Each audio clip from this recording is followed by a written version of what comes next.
बिस्मिल्लाहिर्रहमानिर्रहीम। अस्सलाम वालेकुम स्टूडेंट्स, कैसे हैं आप सब? ठीक है, उम्मीद करता हूँ ठीक होंगे। तो फर्स्ट ईयर हमने अब चैप्टर 5 स्टार्ट किया हुआ। जैसे आप सब जानते हैं, आज हमने चैप्टर 5 का नेक्स्ट टॉपिक पढ़ना है, जिसका नाम है बच्चों जियो स्टेशनरी ऑर्बिट्स। ठीक है बच्चों, हाँ जी। अगर आपने इससे प्रीवियस कोई टॉपिक समझना है तो मेरी 11th class physics topic wise playlist है यूट्यूब चैनल पे, जहाँ से आप उसको स्टडी कर सकते हैं। ठीक है ना बच्चों, हाँ जी। 11th class physics topic wise playlist YouTube channel पे मौजूद है, जहाँ से आप इसके और इससे प्रीवियस तमाम टॉपिक आप समझ सकते हैं। ठीक है, चैप्टर 1 से लेकर अब तक, और इसका डिस्क्रिप्शन में आपको लिंक भी मिल जाएगा जिस मेरी प्लेलिस्ट का। ठीक है बच्चों, हाँ जी। अगर अभी तक आपने चैनल को सब्सक्राइब नहीं किया तो जल्दी से सब्सक्राइब कर दें और बेल आइकन को भी प्रेस कर दें, ताकि आने वाले लेटेस्ट लेक्चर आप तक टाइमली पहुँच सकें। ठीक है बच्चों, हाँ जी। चले टॉपिक को स्टार्ट करते हैं बच्चों। तो सबसे पहले आपको पता होना चाहिए जियो स्टेशनरी ऑर्बिट्स होते क्या है। तो बच्चों बात सुनिएगा ध्यान से। हमने 9th क्लास में पढ़ा था बच्चों जियो स्टेशनरी सैटेलाइट। अब ऐसे सैटेलाइट जो जियो स्टेशनरी उन्हें हम बोलेंगे जियो स्टेशनरी सैटेलाइट, और जिस ऑर्बिट में वो मूव करेंगे वो ऑर्बिट कहलाएगा जियो स्टेशनरी ऑर्बिट। इसका मतलब क्या है बच्चों? सुने, जियो का मतलब है बच्चों अर्थ, और स्टेशनरी का मतलब है जी रेस्ट। ठीक है ना, हाँ, रुका हुआ। अब इसका मतलब क्या है तो सुनिएगा बच्चों कि जैसे हमारे पास ये अर्थ है, ठीक है, और इसके इर्द गिर्द एक हमारे पास सैटेलाइट है जो रोटेट कर रहा है सर्कल में जमीन के इर्द गिर्द। अब इस सैटेलाइट का जो हाइट है ना बच्चों, हाइट वो है जी h, जो सरफेस ऑफ अर्थ से है, लेकिन जो जमीन के सेंटर से डिस्टेंस है वो है बच्चों रेडियस स्मॉल r। ठीक हो गया, उम्मीद है आपको समझ आ गई होगी। तो अब बच्चों क्योंकि ये मूव करेगा, अगर इसकी मोशन कुछ इस तरह से हो, क्या दो बातें हैं, ध्यान से सुनना। A spin motion of this satellite और orbital motion of this earth. Means के देखें, orbital motion of satellite is equal to the spin motion of earth। अगर जमीन का स्पिन सैटेलाइट की ऑर्बिट के इक्वल होगी स्पीड, तो देन वो क्या होंगे? जियो स्टेशनरी कहलाएंगे। क्या मतलब है देखना, सैटेलाइट ने घूमना इस तरह सर्कल में, और जमीन अपने एक्सिस के गिर्द ऐसे घूमेगा। तो बच्चों सुनना, अगर ये देखें इस तरह से, ये है ना फेज, लेट्स से यहाँ पर ये हिस्सा है, हम इस पॉइंट पे हम मौजूद है पाकिस्तान में, ठीक है, ये पॉइंट, और सैटेलाइट का ये हिस्सा इसके सामने है। तो अब जैसे जैसे ज़मीन अपने स्पिन करेगी, सैटेलाइट ऑर्बिट में घूमेगा, और दोनों साथ साथ जाएंगे, और इस तरह ये एक साथ चक्कर को मुकम्मल करेंगे। ज़मीन अपना और स्पिन कंप्लीट करेगी और ये अपना ऑर्बिट कंप्लीट करेगा। कितनी देर में?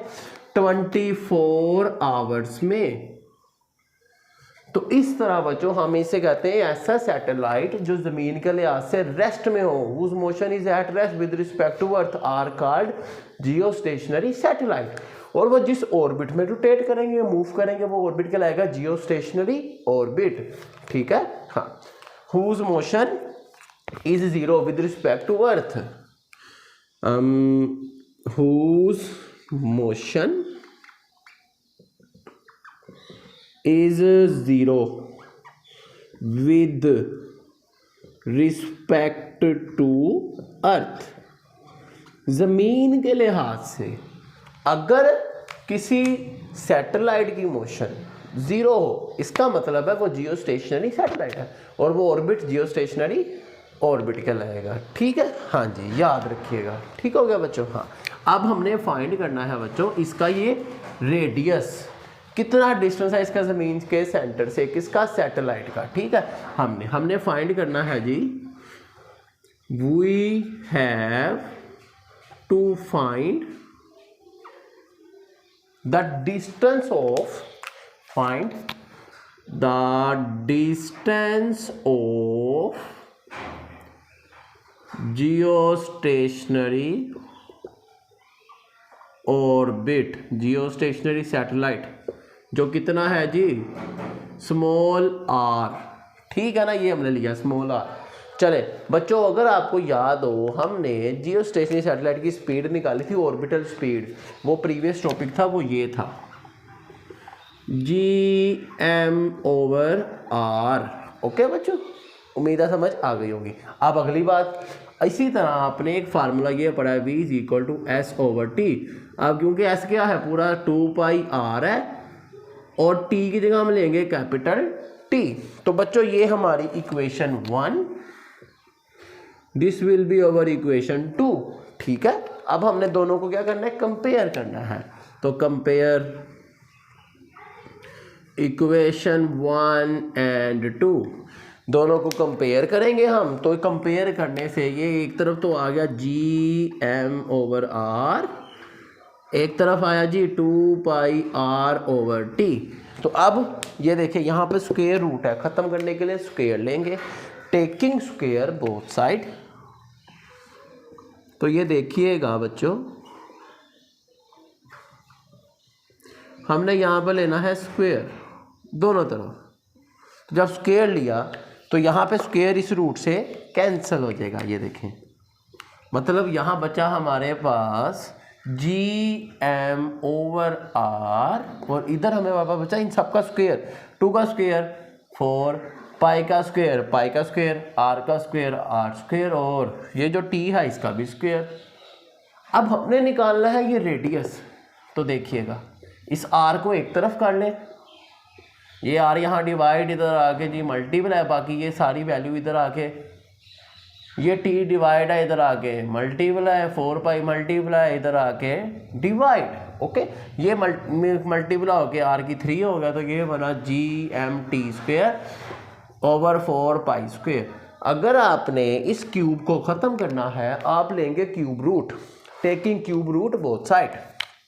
तो देखें, जब आपने क्यूब रूट ले लिया वो इससे कैंसिल हो जाएगा, ठीक है, इस क्यूब से, लेकिन यहाँ पर कैंसिल नहीं होगा, यहाँ पर आएगा।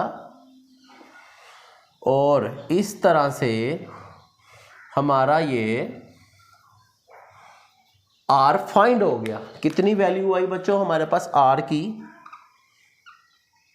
Gmt²/4π², ये क्यूब आ गया उनका, ठीक है। तो this is our required result of Jio stationery orbit. ये था हमारा बहुत ही इंपॉर्टेंट लॉन्ग क्वेश्चन, बोर्ड में बहुत बार आ चुका है, 2023 में भी आया है और उससे पहले भी बहुत बार है, ठीक है बच्चों। हाँ जी, इसी तरह अगर आपने कोई और टॉपिक समझना तो आप मुझे कमेंट सेक्शन में बता सकते हैं, ठीक है। अगर आपका कोई क्वेश्चन हो, अगर कोई चीज़ समझ नहीं आई, वो भी आप कमेंट सेक्शन में पूछ सकते हैं, ठीक है बच्चों। हाँ जी, अगर अभी तक आपने चैनल को सब्सक्राइब नहीं किया तो जल्दी से सब्सक्राइब कर दें और बेल आइकन को भी प्रेस कर दें, ठीक है। हाँ जी, उसका फ़ायदा ये होगा कि आने वाले लेटेस्ट लेक्चर आप तक टाइमली पहुंच जाएंगे। और बच्चों, मेरी 11th क्लास की ना पास पेपर की भी एक प्लेलिस्ट है, जिसमें 2023 के सारे पेपर मौजूद हैं, सारे पंजाब बोर्ड के, लाहौर के भी, और सोल्यूशन भी कुछ के मौजूद हैं, तो आप वहां से उनको देख सकते हैं, ठीक है बच्चों, विद सोल्यूशन। तो मिलते हैं आपसे नेक्स्ट वीडियो में, सी यू देन, अल्लाह हाफिज़।